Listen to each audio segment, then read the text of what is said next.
हमारे देश की मिट्टी ना शौर्य की कहानियों से सींची हुई है। ऐसे ऐसी गाथाएं हैं जो पीढ़ियों को प्रेरणा देती हैं। तो आज हम एक ऐसे ही अदम्य साहसी योद्धा की कहानी में उतरने वाले हैं। नाम है सेकंड लेफ्टिनेंट अरुण खेत्रपाल। एक ऐसा नाम जो वीरता और बलिदान का शायद सबसे रोशन सितारा है। नहीं सर, मैं अपना टैंक नहीं छोड़ूंगा, मैं इन कमीनों को खत्म कर दूंगा। सोचिए, ये सिर्फ शब्द नहीं थे। ये एक 21 साल के जांबाज की वो आखिरी दहाड़ थी। एक ऐसी दहाड़ जो दुश्मन के सीने में तो उतरी ही, पर आज भी हम सब हर भारतीय के दिल में गूंजती है। तो सवाल यही उठता है ना कि आखिर सिर्फ 21 साल के एक नौजवान में इतनी हिम्मत, इतनी बहादुरी और देश के लिए मर मिटने का वो जज्बा आता कहां से है? चलिए आज साथ मिलकर इस कहानी में इसका जवाब ढूंढते हैं। कहते हैं, एक हीरो के बनने की कहानी उसके बचपन से, उसकी परवरिश से शुरू होती है। अरुण खेत्रपाल के साथ भी कुछ ऐसा ही था। उनकी रगों में तो फौज का खून दौड़ता ही था और उनकी शख्सियत को तराशा गया एक नेशनल कैडेट के तौर पर। अगर हम उनके जीवन के शुरुआती पड़ावों पर नजर डालें ना, तो ये रास्ता बिल्कुल साफ नजर आता है। देखिए, 1950 में पुणे में जन्म हुआ, एक सैन्य अधिकारी के घर। फिर लॉरेंस स्कूल सनावर से शुरुआती पढ़ाई की और 1967 में वो पहुंच गए नेशनल डिफेंस एकेडमी यानी एनडीए। और फिर आया जून 1971, जब उन्हें भारतीय सेना की सबसे शानदार और ऐतिहासिक रेजिमेंट्स में से एक 17 पूना हॉर्स का हिस्सा बनने का गौरव मिला। आप समझ रहे हैं, स्कूल और एनडीए की उस भट्टी में ही उनका वो फौलादी चरित्र ढला था। लीडरशिप हो, टीम वर्क हो या फिर कभी हार न मानने का जज्बा, ये सब तो उनमें कूट कूट कर भरा था। लेकिन वो सिर्फ एक सख्त अफसर नहीं थे, वो एक खुशमिजाज और दिलेर इंसान भी थे। उनके दोस्त आज भी उनकी मुस्कान के लिए उन्हें याद करते हैं। उनकी ये जो पूरी ट्रेनिंग थी, वो उन्हें एक ऐसे ऐतिहासिक पल के लिए तैयार कर रही थी जो बस कुछ ही महीनों की दूरी पर था। पूना हॉर्स में कमीशन मिलने के साथ ही वो 1971 के उस युद्ध की दहलीज पर आ खड़े हुए, जो उनकी और भारत की किस्मत लिखने वाला था।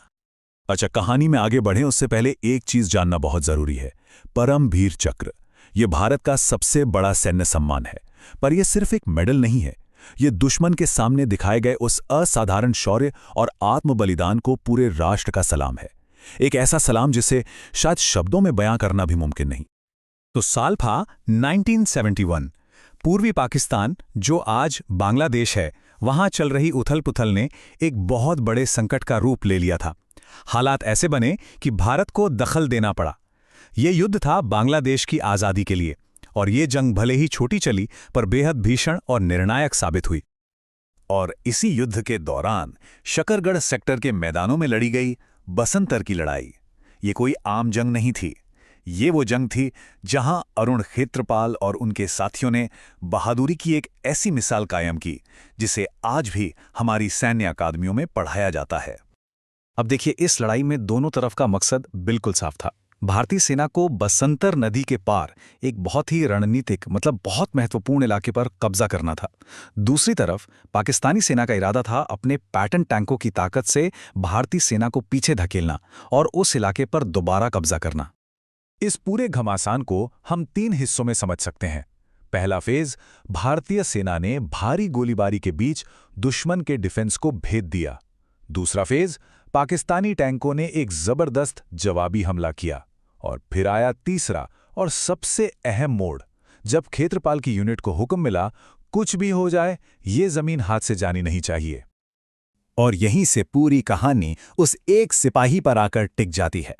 एक अकेला सिपाही जो अपने टैंक में बैठकर दुश्मन के टैंकों के पूरे स्क्वाड्रन का रास्ता रोके खड़ा था।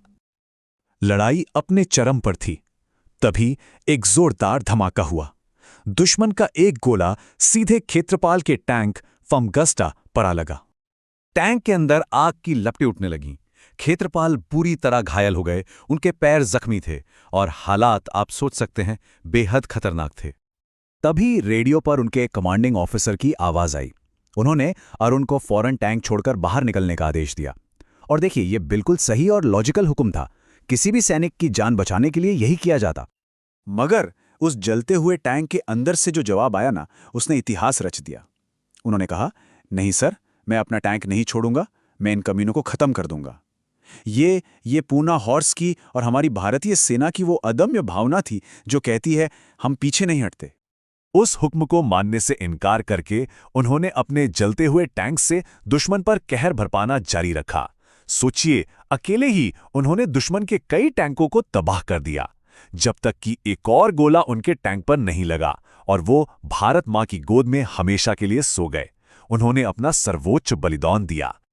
जब एक वीर अपना सब कुछ देश पर न्यौछावर कर देता है तो पूरा राष्ट्र उसे सिर झुकाकर नमन करता है।